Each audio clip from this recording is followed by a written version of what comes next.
Well, the Anderson escalation comes as pro-Palestinian protests sweep the country, with activists storming both Conservative and Labour events at the weekend. Police in Staffordshire were criticised for holding a door open so that an activist could shout during a Tory fundraiser. The former member of the proscribed terror group branded attendees Zionists and child murderers. In Oxford, Labour's chairwoman, Annalise Dodds, had to be escorted from a party dinner after demonstrators accused her of supporting genocide. And masked protesters brought chaos to the capital by blockading Tower Bridge and letting off flares. Despite activists closing one of London's most iconic landmarks, police failed to make any arrests, insisting that no crime had actually been committed.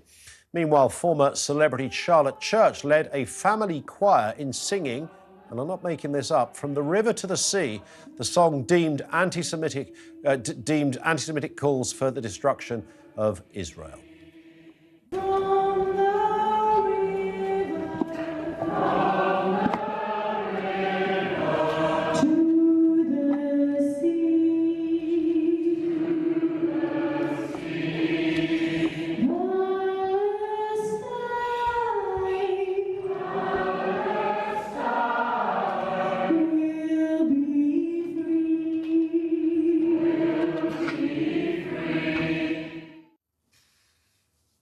I'm almost speechless. Charlotte Church insists she's in no way anti-Semitic, but fighting for the liberation of all people. What a nice person she is. We've touched on this I don't know how many times in the last couple of weeks. This whole story, all of those individual stories I just mentioned there, Tower Bridge, the demonstrations, the badgering of MPs, and finally Charlotte Church.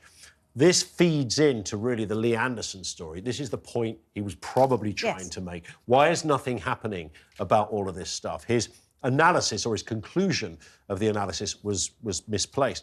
With this, I'm sorry, this is not Tehran.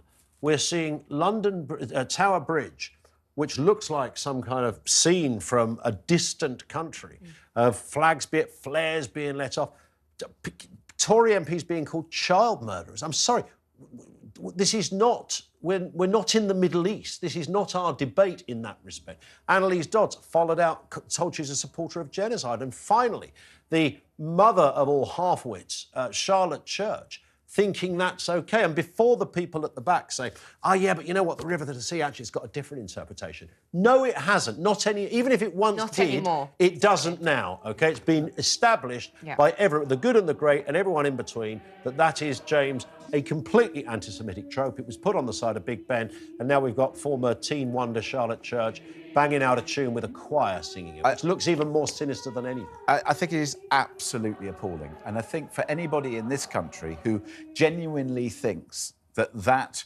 trope, as you call it, isn't offensive, it means that you haven't done your homework, because what it means fundamentally is from the river to the sea, is to the east of Jordan and then to the Mediterranean Sea on the west, is basically saying that this is a land which is occupied, and until Israel is removed as a nation state, and until the Jewish people have been cleared out, and or, as Hamas would like to say, certainly in their initial documentation, from the river to the sea, that basically that Jewish people are exterminated, then our job isn't done. And so even if people say, oh, well, that's not what it means that we should have a state that, you know, everybody should be able to live happily together, then, you know, this is our aim and this is what we mean. No, because it's been taken to mean that, it is now offensive. And if you are as stupid and as daft as Charlotte Church to think that this is just calling for peace and you know, using your voice to bring people together, then you're even more daft and stupid than perhaps we thought you were. And in fact, that is incendiary. And it does go back to the point, which is we have extremes and groups of people who are calling for things and are protesting in a way that is becoming whether it's very un-British or very undemocratic or actually very threatening to different groups of people within this nation, that we have to separate out these conversations so that people who are generally calling for peace, and if, for example, you have sympathy with the Palestinian people, of course, you know, you have a right to protest. We have a right to protest. But if you're calling for things which are either against the nation or indeed against almost humanity and are anti-Semitic, then we have to call them out and they have to be dealt with, and the police aren't dealing with it. Well, the thing is, I think, honestly, if I'm honest, I think a lot of people just don't care, James. I don't people who go on those protests, I don't think they care that their chants are offensive. I think... I agree with you. We can sit here all day and say, it's, excuse me, it's racist, it's anti-Semitic, and they're going to keep on doing it because they just don't care. In their heads, all they see now is, and as I said this the other day on the show, it's not even as if these protests are majority Muslim attendees. The majority of people on these protests are English people. We can say this is un-British and everything else, but the majority of people on these protests are British. They go on these protests and they're saying, well, here's a picture of a dead baby that was killed 2 months old. Here's a picture of a child who's now got no family left and they're orphaned. And that is their whole significance now. Yep. All they see is the good and the bad because in they their don't have eyes. the pictures of the 1,200 people who were massacred on October the 7th. Yeah, and I think that's part of it. And then the other part... That's it. October 7th for them is now irrelevant to them. Do you know what I mean? Yes. They are only seeing it now from the Gazan point of view, which is, it gives me shivers hearing Charlotte Church. I was going to say, I found that actually, sorry, Daisy, I found that really disturbing. I've watched it earlier, but watching it again, you just, how on earth she could have done that?